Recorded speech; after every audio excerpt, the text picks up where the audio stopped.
Family and எல்லாமே family தான். என் team தான் என் ஃபேமிலி. ஸோ என் டீமுக்கு, என் ஃபேமிலிக்கு தேங்க்யூ சொல்லணும். அண்ட் ரொம்ப சந்தோஷமாகவே இருக்குது. ஏன்னா நடிக்கிறதோட நம்மளை அக்செப்ட் பண்ணுவாங்கங்கிற பயம் தான் ஜாஸ்தியாக இருக்கும் ஒரு ஒரு ஆர்டிஸ்ட்டுக்கும். ஸோ எனக்கு ஃபர்ஸ்ட் படத்தில் அந்த அக்செப்டன்ஸ் தந்த எல்லாருக்கும் தேங்க்யூ. மீடியாவுக்கு தேங்க்யூ. அண்ட் அப்பா, ஸோ ரொம்ப important person in my life. சண்டை வரும், பயங்கரமாக சண்டை வரும். ஆனால் முடிஞ்ச அளவுக்கு வீட்டில் எல்லோரும் ஸ்போர்ட்டியாக எல்லாமே எடுத்துகிட்டு போகணுன்னு மோட்டிவேஷன் தந்தனால ஸ்ட்ராங்காகவும் இருந்தேன் ஸ்க்ரீனில். ஸோ அதுக்கு தேங்க்யூ. அண்ட் சுரேஷ் சார் இன்னும் 10 படம் பண்ணாலும் இந்த மாதிரி படம் பண்ண மாட்டேன்னு நிறைய பேர் சொல்லிட்டாங்க. அது எனக்கும் தெரியும். Thank you sir. இந்த மாதிரி ஒரு லான்ச் நீங்கள் சொல்லிட்டே இருப்பீங்க, இந்த மாதிரி லான்ச் கிடைக்கிறது கஷ்டம்னு எனக்கு புரியுது, இப்போ புரியுது. ஸோ மலையாளத்துலேருந்து தெலுங்குலேருந்து ஒரு லாங்குவேஜ்லேயும் எனக்கு மெசேஜ் வருது. ஸோ ரொம்ப தேங்க்ஃபுல்லாக இருக்குது. தேங்க்யூ. அனுஷ்மா, நீலோத்திலேருந்து மூட்டக்கல் கேக்காக போயிட்டீங்க. Okay. Vikram Prabhu sir your motivation was every thing. So mental lot to me. And Justin Prabhakar sir அந்த பிஜிஎம்மும் நீலோத்தியும் இன்னும் மண்டேலே ஓடிட்டுருக்கு. தேங்க்யூ. அண்ட் இம்பார்ட்டண்ட்டாக போன வாட்டி நான் 2 டீம் மிஸ் பண்ணிட்டேன். ஒன் எங்களோட ப்ரொடக்ஷன் டீம், அருண், யோகேஷ் எல்லோரும். ஸோ நான் ஒரு போஸ்ட் பார்த்தேன், அருணோட போஸ்ட். எப்படின்னா, ரிலீஸ் ஆனோடனே இந்த பர்டிகுலர் டேட்டில் நான் இந்த கதையை கேட்டேன், இப்போது இது ஒரு படமாக வந்திருக்குன்னு. ஸோ அவ்வளோ இம்பேக்ட்ஃபுல்லான ஒரு கதையில் நான் படமே நடிச்சதில்லை. ஆனால் என்னை ட்ரஸ்ட் பண்ணிட்டு அவன் பண்ணுவான்னு சொல்லிட்டு அவங்க அந்த கான்ஃபிடென்ஸ் அப்பாவுக்கும் எல்லாருக்கும் தந்தாங்க. ஸோ அது ரொம்ப இம்பார்ட்டண்ட்டாக இருந்துச்சு எனக்கு. So thank you. And Varshini, last time உங்களை மிஸ் பண்ணிட்டேன். You did an amazing job. Thank you. And உங்கள் டீம் எல்லோரும் very supportive. So and Philo sir நான் அப்போ சொன்னது தான் இப்போது. Sir thank you sir. ஸோ நீங்கள் தான் எனக்கு ஃபர்ஸ்ட் ஷெட்யூல் முடிச்சுட்டு நீங்கள் நல்லா பண்ணிட்டுருக்க, இந்த ஃப்ளோவில் பண்ணுன்னு சொன்னனால தான் பயம் எல்லாம் பண்ணேன். ஸோ கடைசியாக தமிழ் சார், தேங்க்யூ சார். நம்ம கொடுக்குற கதையை ரொம்ப சிறப்பாக எடுத்துகிட்டு போய் அதை சேர்த்ததுன்னு ஒன்று இருக்குல்ல. எனக்கு நாடகம் ரிலீஸ் ஆகி ஒரு 4 வருஷம் இருக்கும். 4 வருஷத்துக்கு அப்புறம் நான் அடுத்த கதை அப்படி இப்படின்னு சுற்றிட்டு இருந்தேன். ஆனால் இந்த 4 வருஷத்துக்கு அப்புறம் கூட இப்போ ஏதோ சிறை எனக்கே ரிலீஸ் ஆனது மாதிரி இருந்துச்சு. என் படம் ரிலீஸ் ஆனது மாதிரி இருந்துச்சு. நம்ம போகும்போது யாராவது சிறை படம் ரொம்ப சூப்பர் சார் அப்படின்னு சொல்லும்போது ரொம்ப சந்தோஷமாக மகிழ்ச்சியாக இருந்துச்சு. என்ன சொல்கிறது, போன மேடையில் சொன்னதான், என்னை விட சிறப்பாக சுரேஷ் சார் இந்த படத்தை எடுத்திருந்தார். அதான் இந்த படத்தை பெரிய சிறப்பு. அப்படின்னு நன்றினா எல்லாத்துக்கும் சொல்லலாம். இந்த படம் எனக்கு என்ன சுரேஷ் சாருக்கு என்ன பேர் கொடுத்துச்சோ அதே பேர் எனக்கு, விக்ரம் பிரபு சாருக்கு, ஃபிலோமினுக்கு, மாத்தேசையாக்கு அப்படின்னு சொல்லி அனிஷ்மாக்கு, தம்பி அக்ஷய்க்கு, ப்ரொடியூசருக்கு, எல்லாத்துக்குமே இந்த வெற்றி சமமாக பகிர்ந்தளிக்கப்பட்டிருக்கிறதாக நான் நினைக்கிறேன். ஏன்னா எல்லாருமே இந்த படத்தோட பங்களிப்பு, எல்லாத்துக்குமே அந்த பேர் சிறப்பாக வந்துச்சு.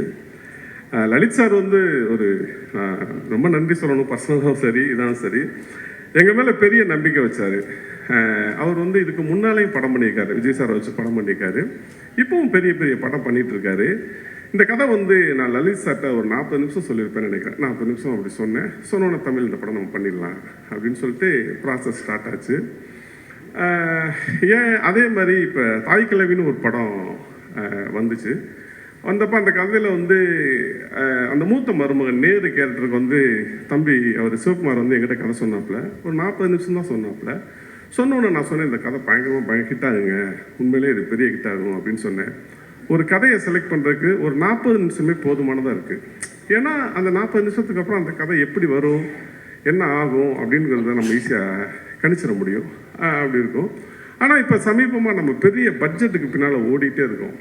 அந்த பட்ஜெட்டுக்கு பின்னால் ஓடுறதோட பிரச்சனை என்ன இருக்குன்னா, இன்றைக்கி அடுத்தடுத்த படங்கள் ஷூட்டிங் போக முடியாமல், தியேட்டருக்கு வர முடியாமல் அடுப்பு நெருக்கடியில் தமிழ் சினிமா இருக்குது. இது தமிழ் சினிமாவை இந்திய சினிமாக்கள் திரும்பி பார்த்த நேரம் போய் இப்போ நம்ம எல்லா சினிமாவையும் பார்க்குறோம். குறிப்பாக மலையாள சினிமாவை பார்த்து பிரமிக்கிறோம்.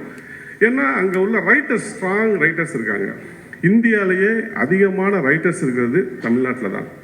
இந்தியாவிலேயே அதிகமான புத்தகங்கள் விற்பனை ஆகிறதும் தமிழ்நாட்டில் தான். ஆனால் நம்ம இந்த ரைட்டர்ஸை மதிக்கிறதே இல்லை, அவங்கள கூப்பிட்றதே இல்லை.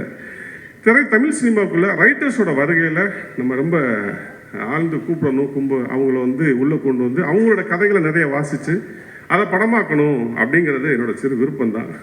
என்னன்னா சினிமாங்கிறது வெறும் சினிமா இல்லை, அது லட்சக்கணக்கான மக்களோட வாழ்வியலாக இருக்குது. ஸோ நம்ம வெறுமனே டிஜிட்டலையும் ஓடிடியும் நம்பி இருக்காமல் தியேட்ரிக்கல் படமாக பண்ணணும். ஏன் நான் தாய் கலவியை சொன்னேன்னா, சிறைக்கு அப்புறம் இன்னைக்கு மிகப்பெரிய அளவில் தேட்டரில் வந்து அந்த படத்தை தான் பெரிய கொண்டாடிட்டு இருக்காங்க மக்கள். அதுக்காக சொன்னேன். ஸோ நம்ம வந்து சினிமாக்கான படங்கள், தேட்டருக்கான படங்களை பண்ணணும்னு கேட்டுக்கிறேன். நன்றி. என்னதான் வந்து நாங்கள் படம் எடுத்தாலும் அதை கொண்டு போய் மக்கள்கிட்ட சேர்த்துறது உங்கள் கையில் மட்டும்தான் இருந்துச்சு. நல்லா ஞாபகம் இருக்குது. ப்ரெஷ் ஷோ முடிச்சுட்டு நீங்கள் எல்லாருமே வந்து ஒவ்வொருத்தரும் அக்ஷய்கிட்ட பேசுனதும் சரி, விக்ரம் சார்கிட்ட பேசுனதும் சரி, எல்லாம் அழுதுட்டு தான் வந்து பேசுனீங்க. அந்த இதுதான் போய் வந்து இன்றைக்கி போய் ரீச் ஆகிருக்கு. மீடியா எல்லாருமே வந்து எதுவுமே ஒரு தப்பாக இல்லாமல் அவ்வளோ எல்லாருமே நீங்கள் எழுதின ஒரு காரணம் தான் மக்கள் மத்தியிலையும் போய் சேர்ந்துச்சு இந்த படம். ஃபஸ்ட்டு தமிழ் சார் வந்து கதை சொல்ல போகும்போது சொன்னேன், இந்த படம் கண்டிப்பாக அக்ஷய் பண்ணி ஆகணும் அப்படின்ட்டு. அக்ஷய் பண்ணதுக்கப்புறம் நான் கேட்டேன் தமிழ் சார்கிட்ட, நீங்கள் டைரக்ட் பண்ணுறீங்களான்னு கேட்டேன். அதுக்கு என்ன சொன்னார், இல்லை சார் நான் பண்ண முடியாது, கதையை நான் கொடுத்துட்றேன் அப்படின்னு சொல்லி தான் சுரேஷ் சார் உள்ளே வந்தார்.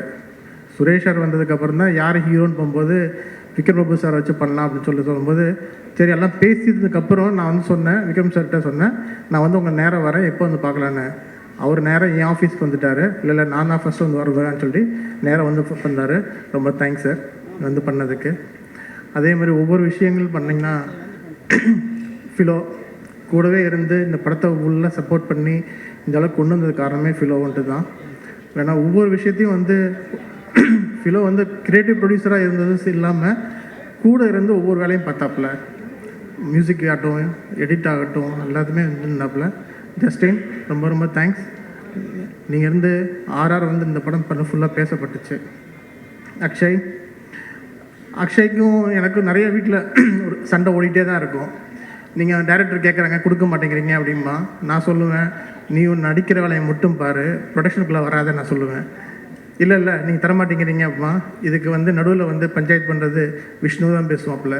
விஷ்ணு ரொம்ப ரொம்ப தேங்க்ஸு. அக்ஷய் வந்து யார்ட்டுமே அக்ஷய் வந்து விஷ்ணுகிட்ட தான் பேசுவாப்புல. விஷ்ணுகிட்ட சொல்லணும்னா விஷ்ணு சொல்லுவான், ஏன்டா நீ எதுக்காக தலையிடுறான்னு கேட்பான். இப்படியே தான் வீட்டில் போயிட்டுருக்கோம். இன்றைக்கும் ஒரு படம் பண்ணுறேன்னா எனக்கு அது தர மாட்டேங்கிறீங்க, இது தர மாட்டேங்கிறீங்கன்னு கேட்பான். நான் சொல்லுவேன், நீ இன்னொரு ப்ரொடக்ஷனில் போய் பண்ணால் தான் தெரியும் உனக்கு அந்த அருமை தெரியும். நான் சொல்லுவேன், நான் அடிக்கடி சொல்லுவேன். இந்த படம் இந்த அளவுக்கு போய் வெற்றி அடைஞ்சு நல்லா நின்னதுக்கு ஆண்டவன்கிட்ட வேண்டிக்கிறேன். நல்லா ரீச் ஆயிருக்கு.